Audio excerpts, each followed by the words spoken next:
नमस्कार।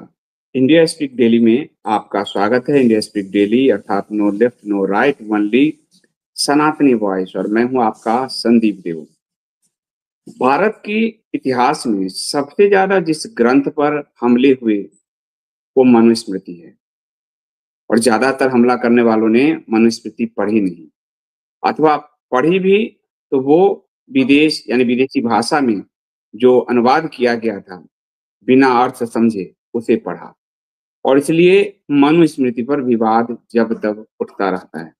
इस समय ज्योतिषपीठ के शंकराचार्य जी ने मनुस्मृति पर एक प्रवचन माला रखी हुई है, 11-12 वीडियो का, जो पूरे मनुस्मृति को समझा रहे हैं।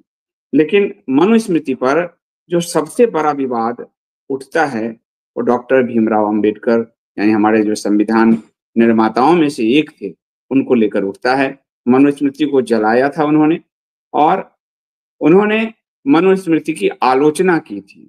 और यदि अगर आप देखेंगे तो मनुस्मृति पर जो हमला है वो अम्बेडकरवादियों के द्वारा ज्यादा होता है, और अम्बेडकरवादियों के साथ साथ जो अम्बेडकरवादियों का एक नया वर्ग हो रहा है, नव बौद्धवादी, उनके द्वारा ज्यादा होता है।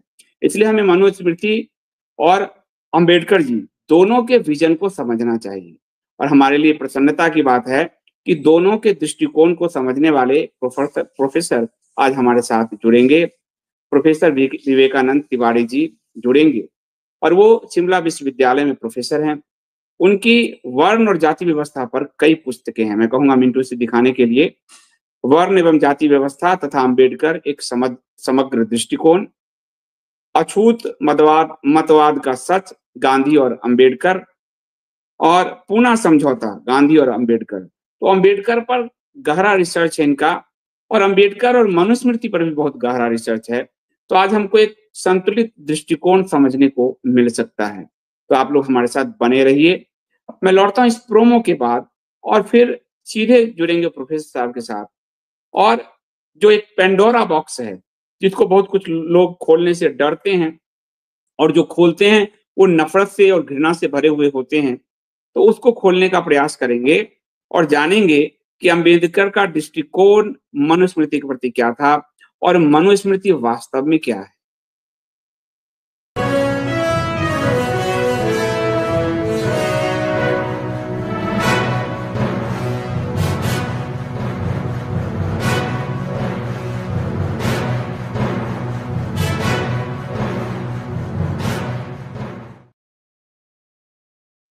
प्रोफेसर साहब, आपका बहुत बहुत स्वागत है इंडिया स्पीक डेली पर। आप प्रथम बार पधारे हैं। जी धन्यवाद। और आपके जो प्रबुद्ध श्रोता आज हमको और आपको सुनेंगे प्रश्न उत्तर के माध्यम से, उनका भी अभिनंदन। प्रोफेसर साहब, आप वर्तमान में भी प्रोफेसर, और आपने अंबेडकर जी के दृष्टिकोण को बहुत गहरे से समझा है, तभी लिखा भी है। साथ ही मनुस्मृति का भी आप अध्ययन कर रहे हैं और आपने काफी किया है। आज के समय में अगर हम देखें, जो एक विवाद सोशल मीडिया पर, मीडिया में कई बार उठाया जाता है मनुस्मृति को लेकर, और अंबेडकर जी ने कि मनुस्मृति को जलाया, इस विवाद को, और अंबेडकरवादी ज्यादा इसको उठाते हैं, जिसको नव बौद्धवादी आप कहिए, नवयानवादी। अंबेडकर ने खुद नवयान शब्द कहा है। तो आप इसको कैसे देखते हैं कि अंबेडकर मनुस्मृति को सही मायने में पढ़ पाए थे, अथवा वो जो पश्चिम का अनुवाद था उसके जरिए ही वो मनुस्मृति को समझ पाए? बहुत अच्छा प्रश्न है। पहले हम लोग मनुस्मृति की ताकत, मनुस्मृति क्या है, इसके बारे में हमारे जो भी लाइव जुड़े हैं दर्शक वो उसको समझें। मनुस्मृति वैदिक संविधान का नाम है मनुस्मृति, और वेद में एकमात्र स्मृति जिसका उल्लेख है वो मनुस्मृति है। उपनिषदों में मनुस्मृति को औषधि कहा गया है। मनुस्मृति मतलब मनु के वचन को औषधि कहा गया है, और मनुस्मृति की आत्मा धर्म है, और शरीर आप अहिंसा को रख सकते हैं। तुलसीदास ने भी मनुस्मृति की प्रशंसा की है, और अपने रामचरितमानस में कहा है कि अजहु गावत श्रुति जिनके लिखा।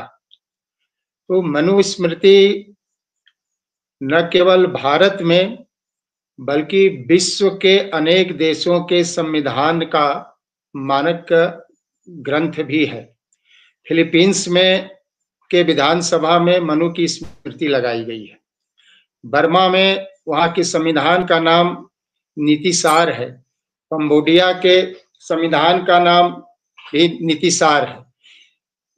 चाइना के दीवार जो भारत और जापान, अरे चाइना और जापान के युद्ध में जब टूटा तो 1932 में वहां की मंजूषा में भी मनुस्मृति निकली। और ब्रिटेन के म्यूजियम में मनुस्मृति की पांडुलिपि प्राप्त हुई। इस प्रकार से मनुस्मृति जो है न केवल भारत में बल्कि विश्व के अनेक देशों के संविधान का मानक ग्रंथ है।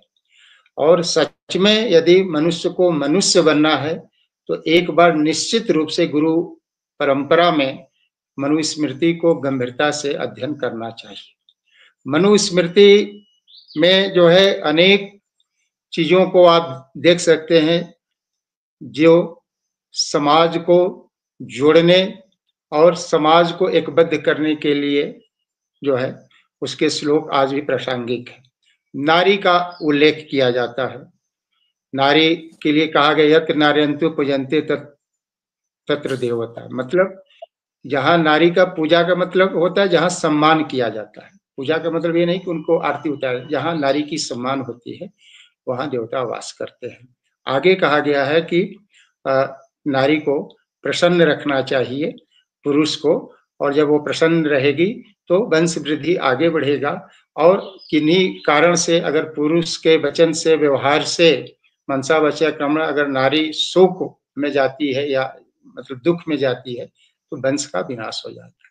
यहाँ तक कि मनु ने जो है स्त्रियों की संपत्ति में भी जो है अधिकार की बात कही है। पुत्र और पुत्री दोनों को समान माना है। दुहिता शब्द का प्रयोग हुआ है। और यहाँ तक कहा है कि नारी यदि रास्ते में जा रही हो और पुरुष भी उसी रास्ते से आ रहा हो तो पुरुष को हटकर नारी को मार्ग देना चाहिए। ये नारियों के बारे में मनुस्मृति में मानवीय विधान को देखेंगे, उसमें स्पष्ट वर्णन है कि यदि घर में भोजन बनता है तो पहले जो अतिथि आए हैं उनको भोजन कराना चाहिए। उसके बाद जो सेवक हैं जिसने भोजन बनाया है वो भोजन करेगा। अंत में जो गृहस्थ हैं उनको भोजन करे। ये मनुस्मृति की मानवीय दृष्टिकोण। दंड का विधान देखिए।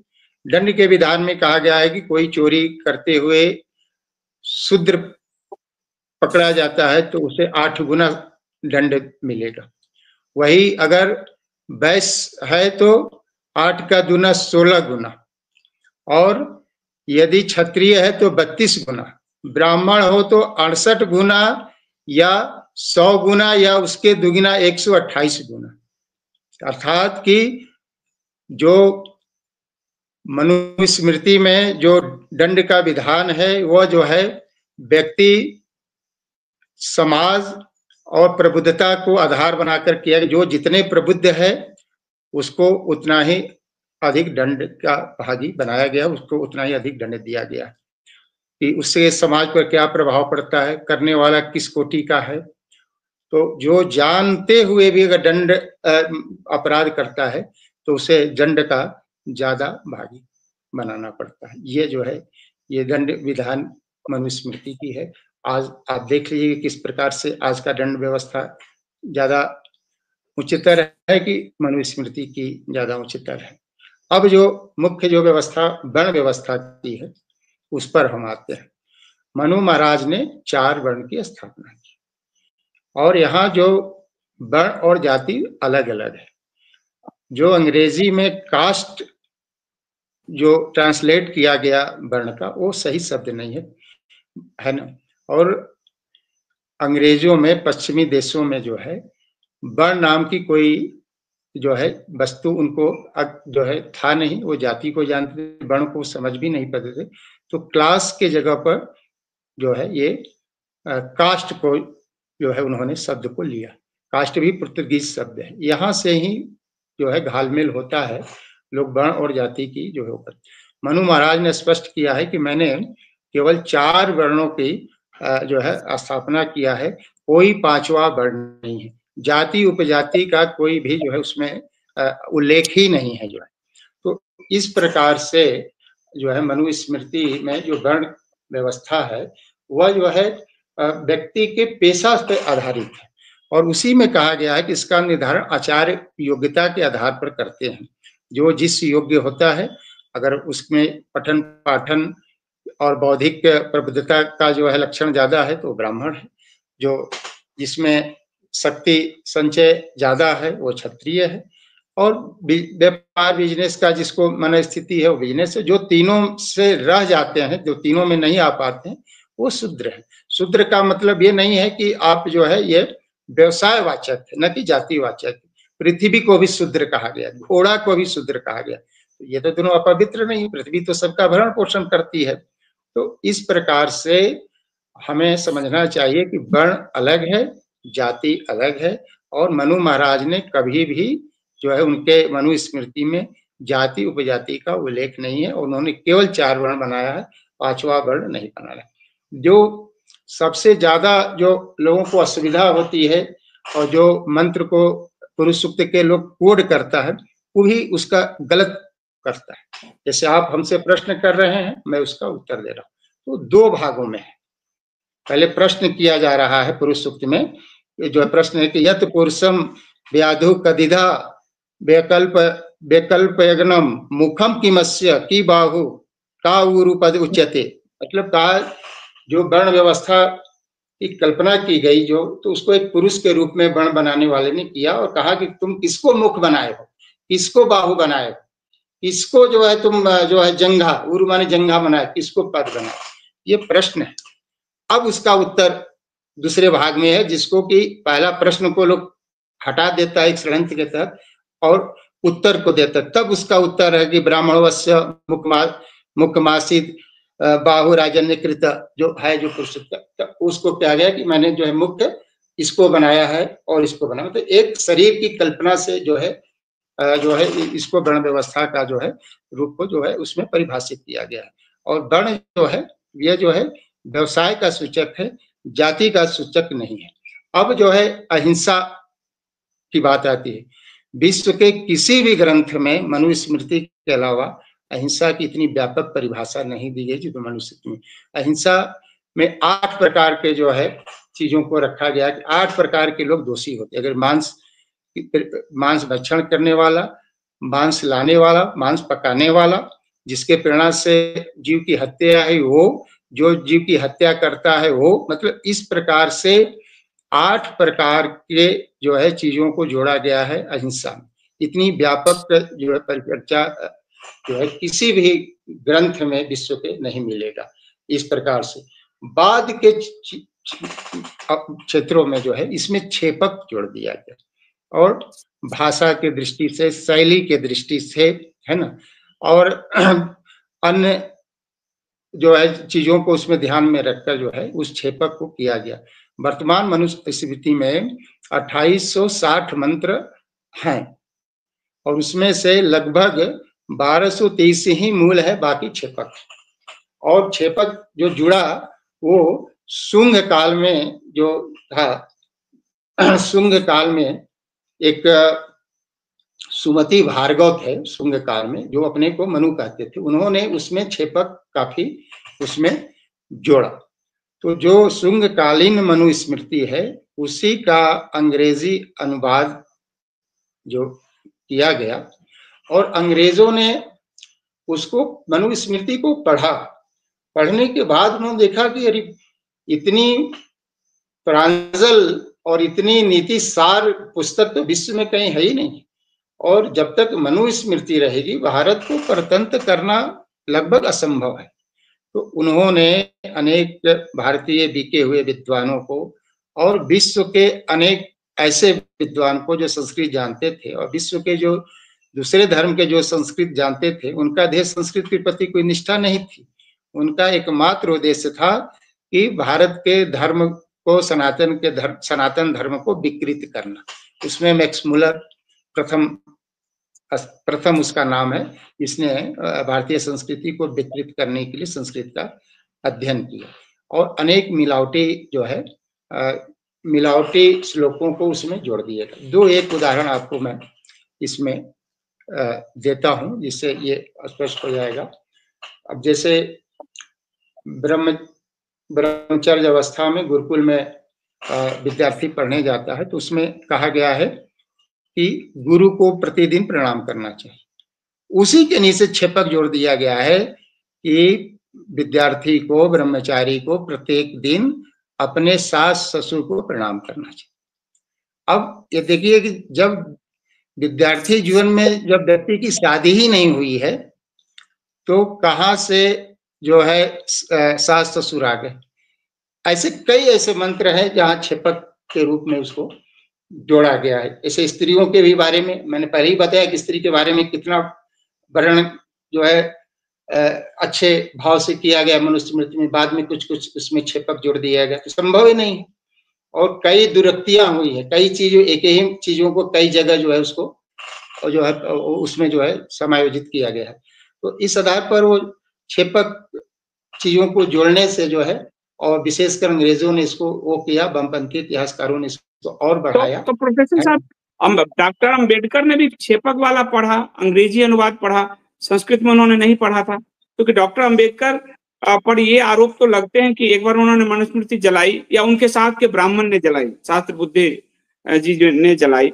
ये क्या है, मतलब वो भी इन अंग्रेजों के ट्रैप में फंस गए? क्योंकि अब अंबेडकर जी का नाम लेके लठैती चल रही है समाज में, लोगों पर SC/ST एक्ट लगवाया जा रहा है, मनुस्मृति जलाया जा रहा है, मनु की बात जो कर रहा है उसको मारा जा रहा है। तो मैं वो स्पष्टता मतलब चाहता हूं, आपसे बताएं कि अंबेडकर जी क्या सोचते थे मनुस्मृति के बारे में। बहुत अच्छा प्रश्न है। और अंबेडकर ने जो है, जो मैक्स मुलर ने जर्मन में अनुवाद किया था मनुस्मृति का, उसके बाद जर्मन से अंग्रेजी में अनुवाद हुआ था, तो उसको उन्होंने पढ़ा था।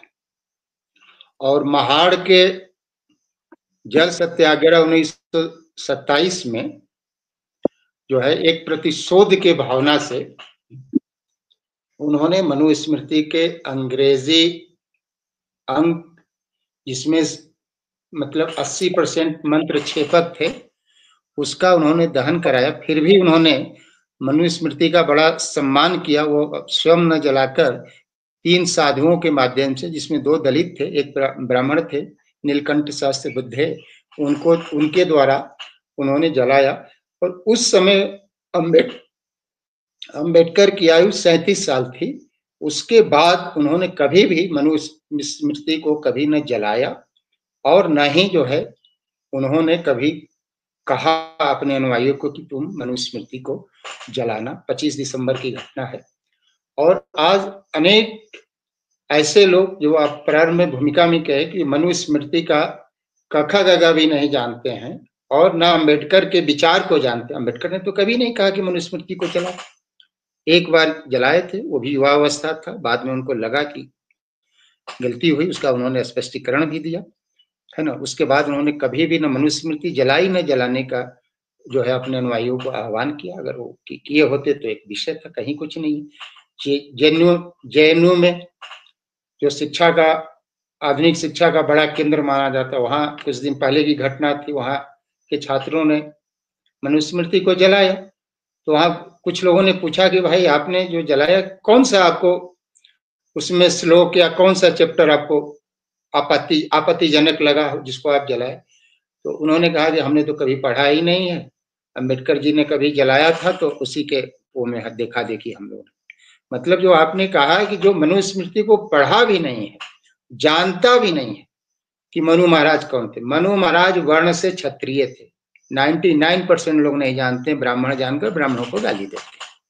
पहले किसी चीज को आप पढ़ लो, और पढ़ने के बाद फिर उस पर प्रतिक्रिया दो।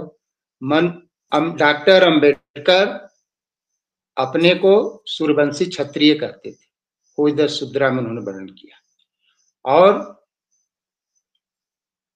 फरवरी 1949 में संविधान सभा में उन्होंने कहा कि 137 स्मृतियों में मनु स्मृति, याज्ञवल्क्य स्मृति और चाणक्य, ये जो है अभिनंदनीय है, वंदनीय है। और उन्होंने कहा कि मनु जो है जाति के प्रवर्तक नहीं है, मनु जो है वर्ण के प्रवर्तक है।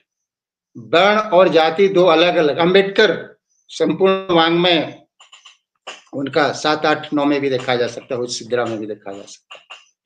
और वर्ण जाति जो है वर्ण का विकृत रूप है। जो लोग वर्ण और जाति को एक कहते हैं वो बकवास कहते हैं, उनका शब्द है बकवास, और जाति विकृत रूप है।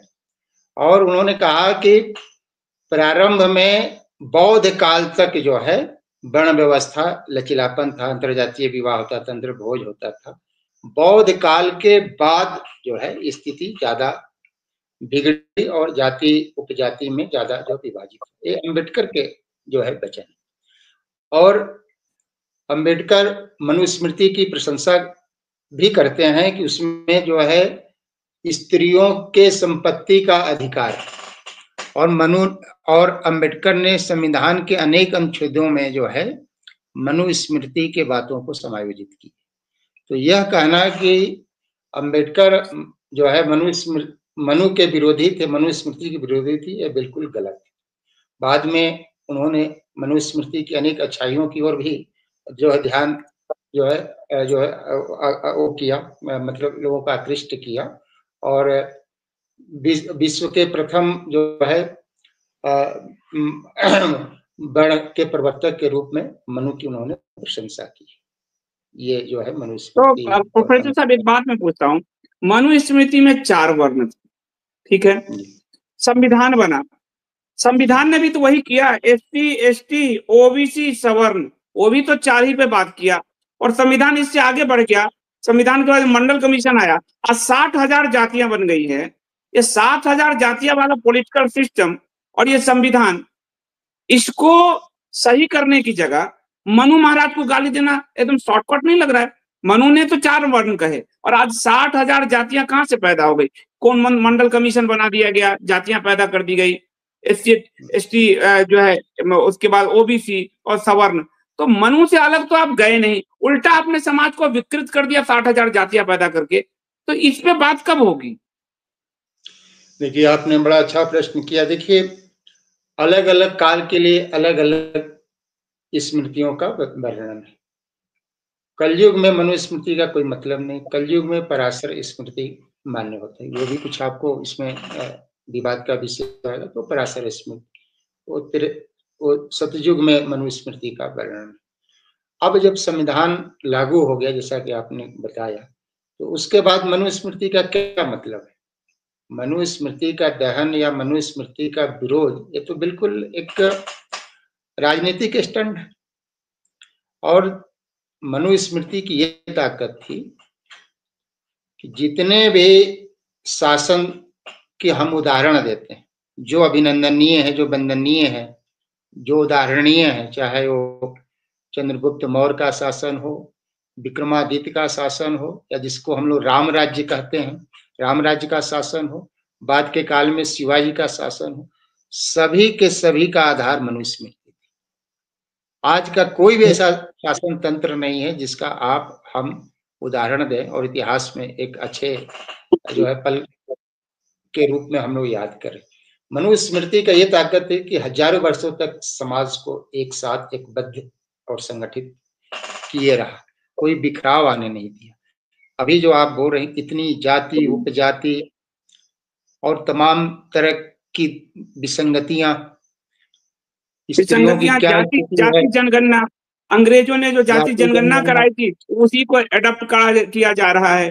तो संविधान के बाद लोकतंत्र में तो हिंदू समाज को बांटने के ज्यादा षड्यंत्र हुए, ज्यादा तरह से बांटा गया, फिर मनु महाराज को क्यों गाली दिया जाता है?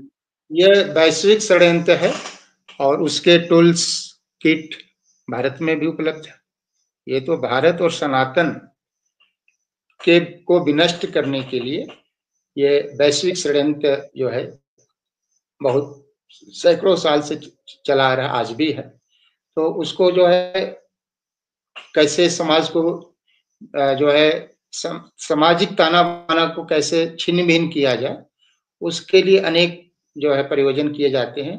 और देश प्रथम हो ये भाव नहीं है, हम शासन सत्ता पर किसी भी प्रकार से रहे, उसी का नतीजा जो है जब आपके पास कोई मुद्दा ही नहीं है तो फिर वही है जात पात, जातीय जनगणना, जातीय जनगणना। आप डॉक्टर साहब एक और जातीय बात मुझे जनगणना पूछना था। जी जी जी। जाति एक समय ऐसा भी था जब जातीय जनगणना हो रही थी 1931 या कुछ ऐसे समय 31 में। जी, उसमें उत्तर प्रदेश के यादवों ने वहां के डीएम को मेमोरेंडम दिया कि हमें क्षत्रिय माना जाए। बंगाल के अनेक ऐसे थे, उन्होंने मेमोरेंडम दिया वहां के कलेक्टर को कि हमें क्षत्रिय माना जाए। साउथ में भी अनेक जो है हमें क्षत्रिय माना जाए। एक काल वो भी था।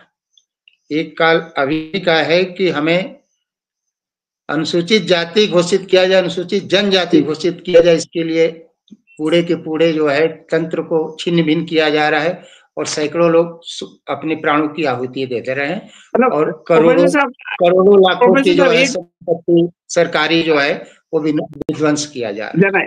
ये आपकी एक बात से और क्लियर हुआ कि अंग्रेजों के समय समाज उठना चाहता था कि हमें उच्च जाति में जगह दो। बहुत और अच्छी बात। आज समाज नीचे गिरना चाहता है कि हमें पिछड़ा घोषित कर दो। तो जिस समाज का लोग पिछड़ा घोषित होने के लिए शोर मचाएगा, वो समाज, वो राष्ट्र कैसे विश्व गुरु बन जाएगा डॉक्टर प्रोफेसर साहब?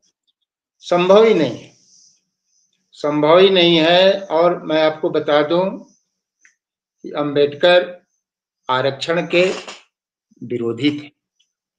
वो नहीं चाहते थे कि बैसाखी पर जो है समाज टिके और वो कहते थे कभी भी जो है बैसाखी पर समाज जो है आत्मनिर्भर नहीं हो सकता। और जो व्यवस्था आरक्षण का राजनीति में दिया गया, सीटों का आरक्षण, वो 10 साल के लिए ही दिया गया और उसकी पुष्टि उनके पोते प्रकाश अंबेडकर ने भी कहा कि वो 10 साल की ही व्यवस्था थी राजनीति में जो दिया गया। बाद में इसमें लोग घालमेल करता है कि नहीं 10 साल का नहीं, वो 10 साल मतलब लोग कहते हैं कि तो 10 साल राजनीति में दिया उन्होंने चुनाव लड़ने के लिए, नौकरी में उन्होंने कोई समय सीमा नहीं रखी। ये कितना सच है? जो अंबेडकर, मैंने बताया ना कि वो बैसाखी के विरोधी थे।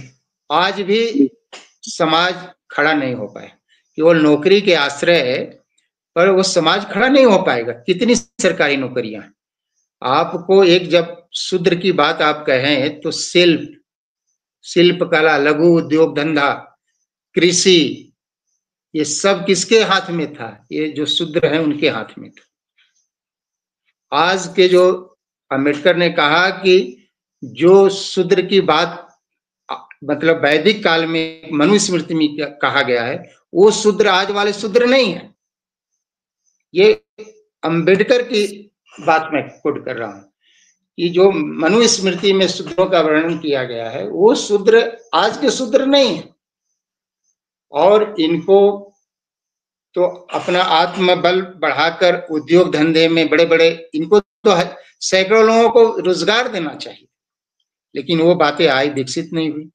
और आरक्षण का भी लाभ जो अत्यंत गरीब हैं उनको कहाँ मिल पा रहा है, उनको कहाँ मिल पा रहा है? वो तो एग्जिस्ट भी नहीं कर पा रहा। एक घर में 4-4 आईएएस बन जाता है डॉक्टर साहब, तब भी वो पिछड़ेपन से बाहर नहीं निकलता है। मतलब सत्ता में लोग सांसद बन जाते हैं, प्राइम मिनिस्टर बन जाते हैं, तब भी पिछड़ेपन से बाहर नहीं निकलते। तो ये तो पिछड़ापन मतलब असंख्य काल के लिए हो गया, वो तो निकलना ही नहीं चाहते। ये न केवल असंख्य काल के लिए है, बल्कि पिछड़ा, गरीब, शोषित जो लोग हैं उनका हक भी मारना हुआ, वो भी उनका हक भी मारना हुआ। और एक व्यक्ति विशेष, एक परिवार विशेष से ही पीढ़ी दर पीढ़ी से इसका लाभ उठा रहा है। जो गरीब है वो तो उस लेवल पर भी नहीं पहुंच पा रहा है। तो आरक्षण का लाभ भी एक परिवार को एक बार से ज्यादा मिलना नहीं चाहिए। फिर उसी जात में जो जिनको आज तक आरक्षण का लाभ नहीं मिला, प्रयास कर सरकार को, चाहे वो केंद्र की सरकार हो या राज्य की सरकार हो, उनको लाभ देने के लिए योजना ऐसे बनाना चाहिए जिससे वो एग्जिस्ट कर पाए। और कई ऐसे, मैं तो आईआईटी खड़गपुर में था, अनुसूचित जनजाति के कई पद आते थे और जो है वो मतलब कि योग्य अभ्यर्थी के अभाव में वो खाली रह जाते। आज राजस्थान की मीणा जाति है, अनुसूचित जनजाति के नाम पर 90% सीट केवल वही ले जाते। मतलब आपके यहाँ एसटी का सारा 90% सीट मीना ले जाता है, एससी का सीट जाटव ले जाते हैं, ओबीसी में यादव ले जाते हैं, बाकी सब पीछे पड़े किसी को नहीं। पिछड़े हुए हैं, उनकी कोई बात नहीं करती। और जब सुप्रीम कोर्ट ने ये बात कहा कि एससी एसटी में भी क्रीमीलेयर लागू होना चाहिए, तो सारे सांसद मिलकर सरकार के पास गए और सरकार ने कहा हम ये व्यवस्था को नहीं छेड़ेंगे। इसका मतलब कि समाज के किसी व्यक्ति को ऊपर उठाने की मंशा भारत के पॉलिटिकल सिस्टम में है ही नहीं। बिल्कुल सही बात, न है और न आगे भविष्य कोई दिख रहा है, क्योंकि जब से समाज जागृत नहीं होगा, उन्हीं का वर्ग जब से विद्रोह नहीं करेगा, सड़क पर नहीं आएगा, तब से सिस्टम में कोई भी सकारात्मक परिवर्तन की बातें आप सोच नहीं सकते। अब सुप्रीम कोर्ट ने अच्छी बात कहा, कोई गलत बात तो नहीं कहा, जो आत्मनिर्भर हो चुके हैं, कई पीढ़ियों से ले रहे हैं लाभ, तो उनको लेने का कोई मतलब ही नहीं है। आपने कहा कई ऐसे सांसद हैं, अब बाबू जगजीवन राम जी बिहार के सासाराम संसदीय क्षेत्र से स्वतंत्रता से पहले से मंत्री बनते आ रहे हैं। अब उनकी जो हैं लोकसभा की अध्यक्षा रही मीरा कुमार, उनको तो वहां से छोड़ देना चाहिए, किसी सामान्य सीट पर लड़ना चाहिए, किसी वही वही सामान्य सीट अब पर जैसे लड़ना चाहिए। हमारे मैं समस्तीपुर से आता हूँ, ये पूरा जी, सीट जिंदगी भर रामविलास पासवान की फैमिली को गया, पूरी पूरी जिंदगी हाँ, भर। अरे जिंदगी में, आप उठ गए हो, आपका भाई उठ गया, आपका बेटा उठ गया, वो फिल्म में काम करता है, वो सामान्य सीट से हाँ, चुनाव लड़ो ना, दूसरों के लिए, अपनी ही जाति के गरीब के लिए छोड़ो। हाँ, बिल्कुल वही बात है कि जो अभी तक वंचित है, जिसको लाभ नहीं मिल पाया है, उसको लाभ मिलना चाहिए। तभी जो है समाज में जो है विषमता दूर हो पाएगी, नहीं तो संभव ही नहीं है। आज की जो शिक्षा दीक्षा और परीक्षा का जो स्तर है, वो स्तर जो गरीब जो जंगलों में रह रहा है, जो दूर गांवों में रह रहा है, वो कहाँ वहां पहुंच पाए। उसको तो ये भी नहीं पता कि कब फार्म निकलता है, किस तरह का फार्म निकलता है, कैसे हमको एग्जाम इतना मैं जब जो है। जाता हूँ पवित्र साहब गांव अपने समस्तीपुर, तो बांध किनारे आज भी वो फैमिली ताड़ी बेच रही है।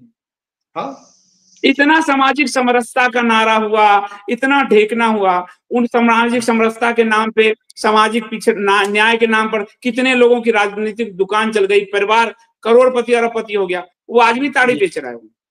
जी वही बात है, जब से वही है, मंशा नहीं है कि समाज विकसित हो, व्यक्ति और परिवार जो जो वंचित है वो मुख्य धारा में हो, ये बिल्कुल नहीं है। हमारा शासन सत्ता कैसे बरकरार रहेगा, उसके लिए जो कुछ भी करना होगा वो हम करेंगे, उसी का परिणाम है जाति जन। अब एक दूसरे तरफ हम चलते हैं प्रोफेसर साहब की। एक बात है कि मैंने एक पुस्तक लिखी थी, 8-9 मैंने पुस्तक लिखी थी, तो उसमें एक पुस्तक में मुझे एक रिपोर्ट मिली थी, हिंदू समाज में जो छुआछूत आया, जिसको बहुत टारगेट किया गया है कि छुआछूत आया, हिंदू समाज ये छुआछूत मनुस्मृति का देन है, जबकि अस्पृश्य जातियां जैसी वहां उस समय कुछ थी ही नहीं। और मैंने उसमें जब पढ़ा कि जैसे मेहतर जाति में, मैं हिस्ट्री पढ़ रहा था, मेहतर शब्द फारसी शब्द है। अब हम तो संस्कृत के लोग पुरानी, मेहतर हमारे यहाँ थी नहीं, तो फारसी शब्द है। तो उसमें बड़ा अकबर के समय जो है मेहतर जाति का उद्भव हुआ, जो जो मुगल आदि आए, इनकी महिलाएं, अगर आप देखेंगे कि जैसे सिंधु घाटी सभ्यता में जो मिला है, उस समय हमारे पास शौचालय के सीट दिखते हैं, जो है आपको अभिलेखागार में मिलता है, या फिर जो पुरुष समाज आदि शौचालय खेत में बाहर जाता था, बाल्टी में शौचालय रखने की व्यवस्था ये तो मुगल की स्त्रियां जब आई है, पर्दा प्रथा में आई है, तब जाकर ये हुआ है। अब ये मुगलों का पूरा बीमारी हिंदू समाज पर कैसे थोप दिया? ये छुआछूत की शुरुआत कहाँ से होती? देखिए बहुत अच्छा प्रश्न आपने किया। भारतीय विशेषकर वैदिक वाङ्मय में कहीं भी छुआछूत का उल्लेख नहीं है।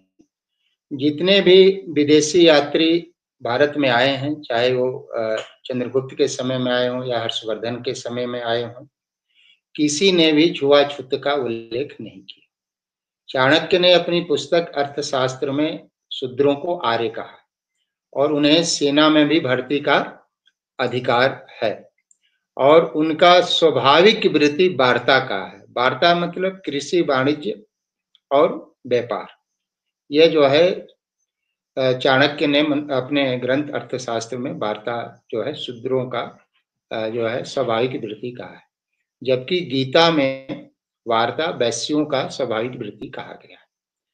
तो इस प्रकार से हम देखते हैं कि हमारे न धर्म ग्रंथ में न विदेशियों के यात्रा वृत्तांत में कहीं भी छुआछूत का वर्णन हमें प्राप्त नहीं है। मुसलमानों के आगमन के बाद विशेषकर मुगल काल में इस तरह की जो है चीजों को हम देखते हैं कि उसमें छुआछूत का वर्णन होता है। अंग्रेजों के समय में यह जो है और ज्यादा इसको जो है विकृत रूप दिया गया, क्योंकि अंग्रेज शासक थे और अपनी शासन सत्ता बरकरार रखने के लिए जो भी उनको कदम उठाना था वो उठाए। समाज में एकता न रहे, हिंदू समाज बटा रहे, इसलिए उन्होंने आर्य अनार्य, आर्य द्रविड़, आर्य बाहर से आए, ये तमाम तरह की थ्योरियों को उन्होंने दिया और उनके जो पोषित थे, जो अपनी आत्मा को बेचकर जो भारतीय थे और जो गलत गलत रेफरेंस देकर जो है उसको उन्होंने साहित्य में वर्णन किया। यहाँ तक कि अंबेडकर ने भी आर्य को स्वदेशी कहा, जो कहा गया था है कि हाँ, आर्य बाहर से आए, अंबेडकर ने इसको इनकार किया, कहा कि आर्य स्वदेशी शूद्र थे। में हाँ, बिल्कुल उन्होंने शूद्र कौन में पूरा लिखा है, इस बारे में बाकायदा जी लिखा। जी जी जी। तो इस तरह से समाज में जैसे आपने भूमिका में बताया मुगलों में जो मेहतर आदि, तो ये बाद के समय में जो है ये छुआछूत का जो है ये जो हमारे यहाँ धार्मिक ग्रंथों में कभी भी छुआछूत का सूचिता का विषय जरूर रखा गया। सूचिता और ये अलग है अम्बेडकर और जी ने भी लिखा है कि शौच अशौच लिखा है, अस्पृश्यता की जी चीजें नहीं, अम्बेडकर ने लिखा है ये खुद। नहीं, और और और मैं प्रोफेसर साहब अम्बेडकर के लिखे को अम्बेडकरवादी न बौद्ध क्यों नहीं मान रहे? नहीं मानते हैं, वो जानते भी नहीं, पढ़ते भी नहीं है। और समाज में विभेद उत्पन्न करने के लिए जो है अंग्रेजों के समय में शब्द आया दलित। दलित शब्द जो है समाज में जो है विच्छेद उत्पन्न करना। दलित का मतलब होता है जिससे पैरों से रौंदा गया। और हमारे यहाँ जो है शब्द है अंत्यज, माने छोटा भाई। अंत्य। धर्म ग्रंथों में आप देखेंगे, वेद में भी देखेंगे, उनमें तो अंत्यज शब्द का उल्लेख किया गया है। जो किसी कारण से विकसित नहीं हो पाए हैं उनके लिए अंत्यज शब्द का जो है वर्णन है। इस प्रकार से जो अंग्रेजों का कुचक्र था उसमें हम फंसते गए और जो समाज को सुदृढ़ करना था, जो सनातन के गौरव के विषय थे, जो जिससे समाज एकबद्ध होता था, उन सभी के प्रति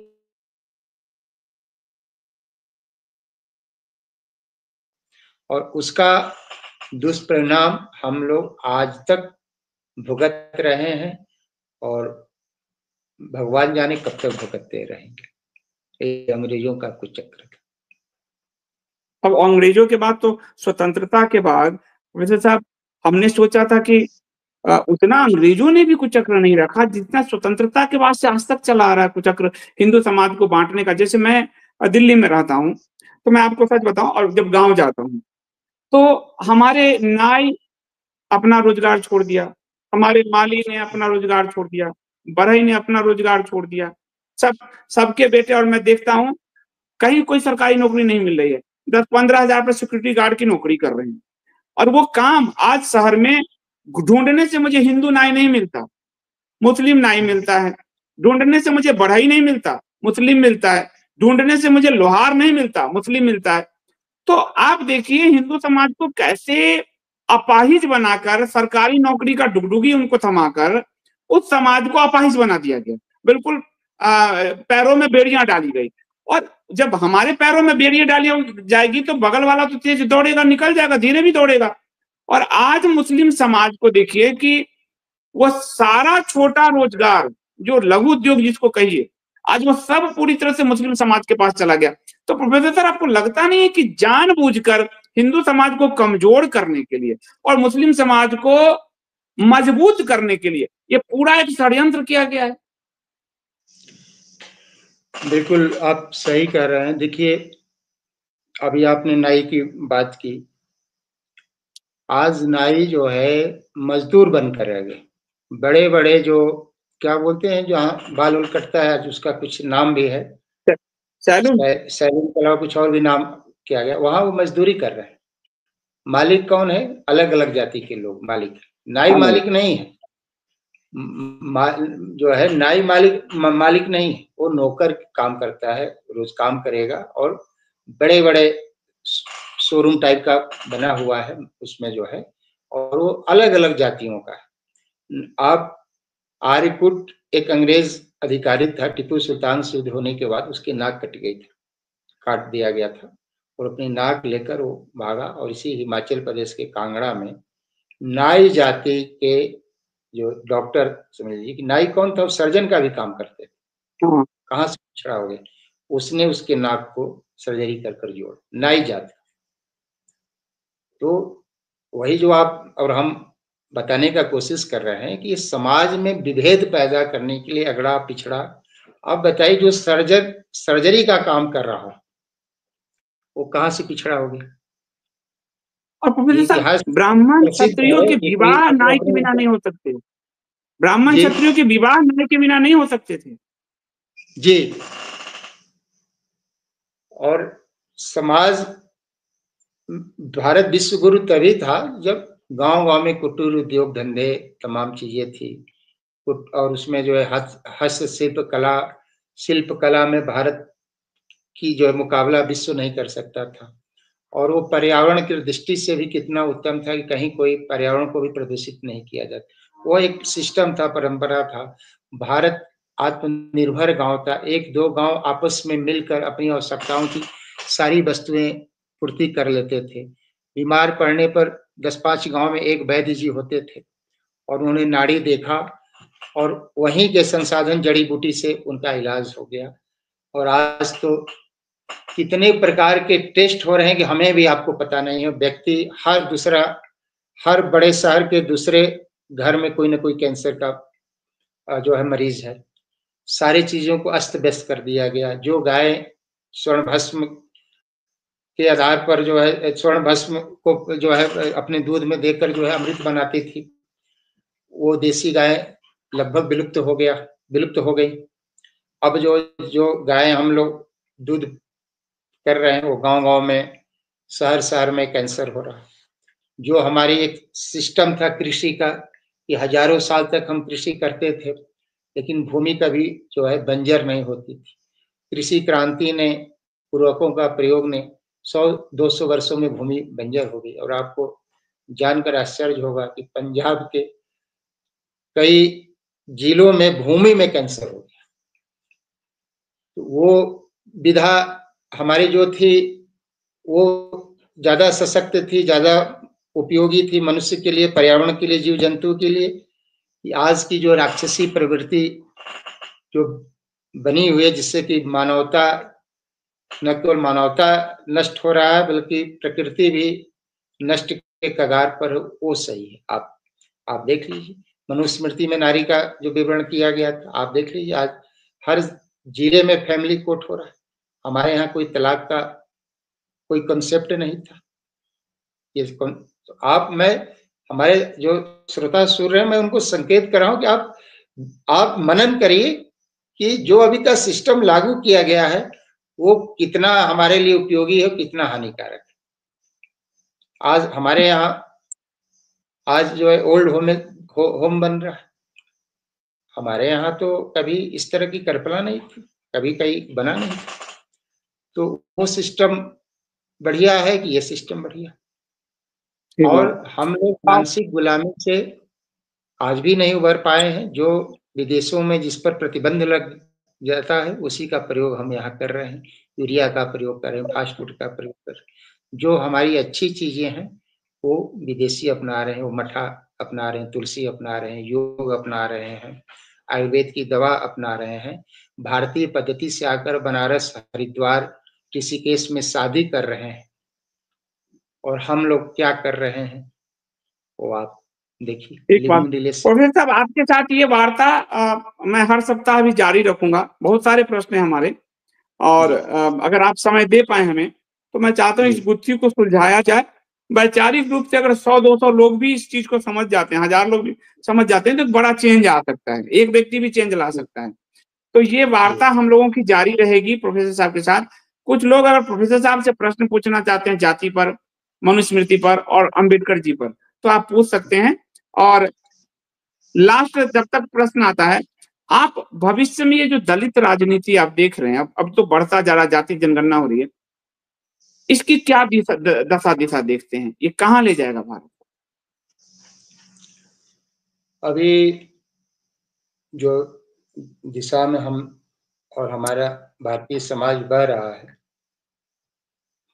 यह बिल्कुल अंधकारमय भविष्य इसका दिखाई हमें पड़ रहा है। इसका कोई भविष्य नहीं है। जब और ये हम सभी विदेशियों का जो षड्यंत्र था, विदेशी षड्यंत्र में सफल होते दिख रहे हैं, और हम लोग आपस में इतनी खाई पैदा हो गई है और आगे बढ़ती ही जाएगी, कहीं आपस में वर्ग संघर्ष न हो जाए, इसका मुझे बहुत संगत में है। ये है बात पर भी हम समाप्त करते हैं, क्योंकि बहुत खतरनाक बात होगी प्रोफेसर साहब ने जो कहा। और वर्ग संघर्ष ये हो रहा है प्रोफेसर साहब, समाज में जबरदस्ती। अभी 70% SC ST के मामले फेक निकल रहे हैं, धमकाया जा रहा है, मारा जा रहा है, कोर्ट में घसीटा जा रहा है। इलाहाबाद हाई कोर्ट में केस हुआ तो वकीलों पे लगाया गया, जो वकील केस लड़ रहे हैं उन पर लगा दिया गया। तो इलाहाबाद हाई कोर्ट का ये निर्णय है कि जो है, कोर्ट कह रहा है 70% मामले फर्जी हो रहे हैं, तो वर्ग संघर्ष सही में पैदा कर दिया गया है, जातीय संघर्ष पैदा किया गया है, और उसमें जाति जनगणना और आग में घी का काम करने जा रहा है। जो लोग भी पूछ सकते हैं प्रोफेसर साहब से, ये वार्ता जारी रहेगी, और अगले सप्ताह भी हम हर सप्ताह एक जो है आरक्षण, जाति, अम्बेडकर जी और मनुस्मृति पर प्रोफेसर साहब के साथ हम बात करते रहेंगे। ये सात्विक जी कह रहे हैं प्रोफेसर साहब आर्य समाज वाली मनुस्मृति का वर्जन पढ़ रहे हैं शायद, क्योंकि मिलावट की बात कर रहे हैं, तो छेपक वाली बात क्या है प्रोफेसर साहब? छेपक समाज में मनुस्मृति के प्रति अनास्था पैदा हो जाए और सनातन धर्म के लोग ही उसका विरोध करने लगे, ये अंग्रेजों का षड्यंत्र था। और उसमें अनेक ऐसे छेपक मंत्र, इससे कि समाज में विभेद पैदा हो और उसमें जो है घृणा पैदा हो, वो जो है जोड़ा गया। और उसका भाषा के आधार पर, व्याकरण के आधार पर, शैली के आधार पर बहुत से विद्वानों ने इसमें जो है बहुत मेहनत कर कर लगभग काफी मंत्रों को, 1000-1500 मंत्रों को जो है उन्होंने छेपक के रूप में जो है वो छेपक के रूप में उन्होंने उसको पहचाना। तो जो छेपक है उसको हटा दीजिए, उसका हम भी विरोध करते हैं, आप भी विरोध करेंगे।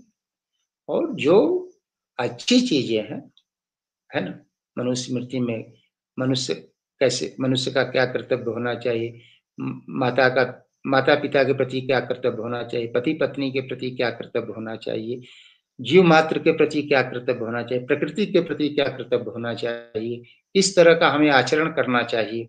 ये बहुत अच्छी चीजें है, इसमें किसी को आपत्ति नहीं होनी चाहिए। तो जो अच्छी चीजें हैं उसको अपनाई, जो अच्छी चीजें कही गई है, और उसी में फिर गड़बड़ कैसे आ जाएगा? जब स्त्री की इतनी सम्मान किया गया है तो फिर स्त्री के विरोध में कैसे आ जाएगा?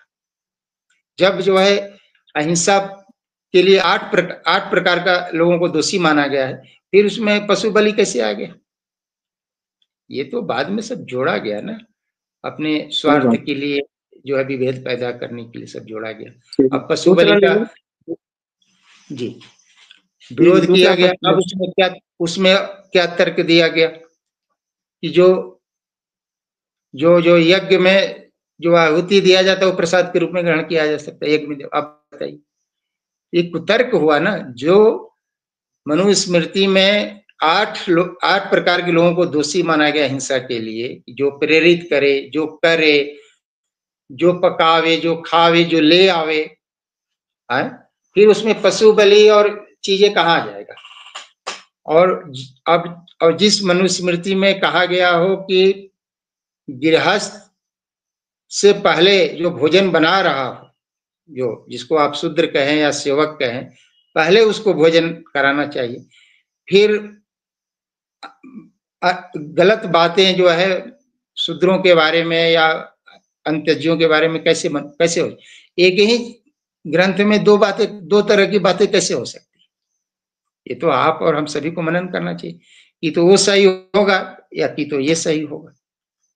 और भाषा के दृष्टि से भी कई विरोधाभास जो है शास्त्र, रामायण में भी मैंने देखा कि उत्तरकांड में और जो मूल रामायण उसमें कई विरोधाभास। अब आज का जो छोटा सा लेखक है वो अपनी बात किताब में जब नहीं काटता तो ये बड़े बड़े मनु और वाल्मीकि वो अपनी बात कैसे काटेंगे? एक ही बात को आगे जाके कैसे काट देंगे? तो भाषा शैली आदि के आधार पर भी देखा जाना चाहिए। और कोई भी लेखक अपनी ही बात अगले जाके कांड में या अगले जाके चैप्टर में या अगले ही श्लोक में नहीं काटता। आज का लेखक नहीं काटता जिसकी कोई बुद्धि नहीं है। वो तो मनु महाराज थे और वो तो वाल्मीकि जी थे, तो उनके बारे में भी तो लोगों को खुद पढ़ना चाहिए, अपने आप पकड़ में आ जाए। ये अंग्रेजी ट्रांसलेट का जो है वो तो बिल्कुल बकवास है, उससे तो और विभेद पैदा होगा। और जो वामपंथी इतिहासकार भी हैं, जैसे जिसमें सुमित सरकार और किनका बहुत लोगों का नाम आता है, वो भी कहते हैं कि भाई आज तो 50 मनुस्मृति के संस्करण है, तो किसको प्रमाणिक मानेंगे? किसको प्रमाणिक मानेंगे इसका जो है। और मैंने आपको बताया ना कि शुंग काल में जो सुमिति भार्गव था उसने ज्यादा घालमेल किया, अपने को मनु कहा और तमाम चीजों जो है शुंग काल में अम्बेडकर जी ने भी सुमति भार्गव का नाम लिख लिया है। जी जी, डॉक्टर भीमराव अम्बेडकर ने भी सुमति भार्गव का नाम लिया है। उन्हीं वाला वो पढ़े भी थे। हाँ, सुमति भार्गव वाला उन्होंने पढ़ा था। जी जी, उसी का अनुवाद वो पढ़े भी थे। तो इस प्रकार से समाज को पुष्ट करने का कार्य करना चाहिए, न कि समाज में विभेद पैदा। अच्छा, एक बात और मैं आपको बता दूं कि जितना आज वामपंथी दिखाते हैं कि दलित शब्द तो विभेदकारी है, मैं अंत्यज कह रहा हूं कि जो है बहुत ज्यादा उनके ऊपर जुल्म हो, ये बिल्कुल बकवास और गलत है। कहीं भी जो है अंत्यजियों पर कहीं कोई जुल्म नहीं हुआ। और केवल महाराष्ट्र में पेशवाओं के शासन काल में कुछ ज्यादतियां हुई है, इससे हम आप इनकार नहीं कर सकते। उसी को आधार बनाकर संपूर्ण भारतवर्ष में दलितों पर अत्याचार हुआ, इसका जो है चीजों को प्रचारित प्रसारित करना इस समाज में विभेद पैदा। जो अंबेडकर, जिस अंबेडकर को अंबेडकर टाइटल मिला वो ब्राह्मण थे और अंबेडकर के प्रतिभा से प्रभावित होकर उनको भोजन भी कराते थे, अपने घर भी ले जाते थे। उनकी पत्नी उनके जूठे बर्तन को धोती थी। और जब वो गोलमेज सम्मेलन में जाने लगे तो अंबेडकर जो उनके गुरु थे, जिनके नाम पर उन्होंने कृतज्ञता पूर्वक जो है अंबेडकर टाइटल रखा, पत्र पाकर अभिभूत हो गए। इस बात को समाज में दबा दिया गया। इस बात को प्रचारित होना चाहिए कि कैसे एक ब्राह्मण उस समय। प्रोफेसर साहब, सबसे बड़ी बात है बिना आरक्षण के अंबेडकर यहाँ तक पहुंच गए। इतने आरक्षण 70-75 साल के आरक्षण के बाद भी कोई तथाकथित दलित अंबेडकर स्तर पे क्यों नहीं पहुंच पाया? सीधी सी बात कि आरक्षण होना ना होना दोनों का विभेद साफ दिख रहा है। बिना आरक्षण एक ब्राह्मण से और एक राजवाड़े के सहयोग से अंबेडकर कहाँ पहुंच गए? और 70-75 साल से आरक्षण ले रहे हैं पर कोई अंबेडकर क्यों नहीं बन पाए? और दूसरी महत्वपूर्ण बात, लोग कहता है कि अंबेडकर बड़े मतलब कि आर्थिक तंगी में थे और बड़े गरीब, पर ये भी गलत है। अंबेडकर के दादा सेना में सूबेदार थे, अंबेडकर के पिता सूबेदार थे और अंबेडकर भी अंग्रेजी मीडियम में सैनिक स्कूल में पढ़े थे।